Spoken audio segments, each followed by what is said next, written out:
Management by walking around. Management by walking around is a term popularized in the early days of HP. Bill Hewlett and David Packard had this habit of just walking around the factory and stopping at various places and talking to teams and asking questions, getting into ad hoc conversations and making decisions on the spot on things as they were presented to them. Toyota had and still has a very similar concept called Gemba, the Gemba walk.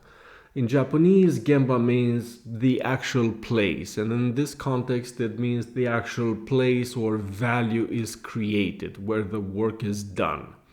The production facilities, the interaction with the customer, etc.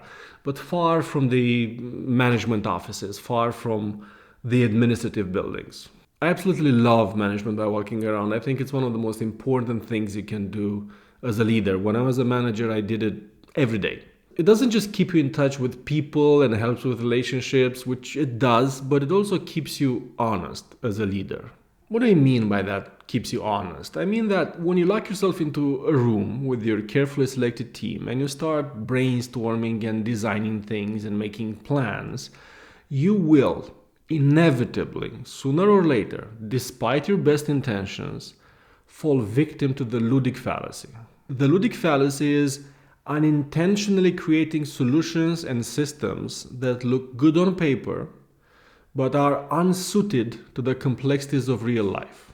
And this is what happens when people get detached from the actual execution of the work and retreat into their offices, real or virtual, and think about things theoretically and only theoretically. When you draw things on the whiteboard, you naturally gravitate towards neat solutions. You want things to be symmetrical, to be simple. You want to identify a few general categories, a few general principles that explain everything. And these tendencies are going to lead you to design systems and processes and companies and come up with rules that look very good on paper. They're clever, they're smart, they maybe even be brilliant, but they're just not realistic. The real world is messy, inconsistent, and things that shouldn't matter in theory matter quite a lot in practice. And no matter how clever you are, and no matter how well intended you are, and no matter the quality of your research and your analysis, you are going to fall into this trap if you don't engage daily, ideally, with the realities of the actual work happening in your organization. Ivory towers, not good. You gotta go to the front lines, get muddy, get dirty, get your hands dirty, see what's happening there, and let that educate you as a leader.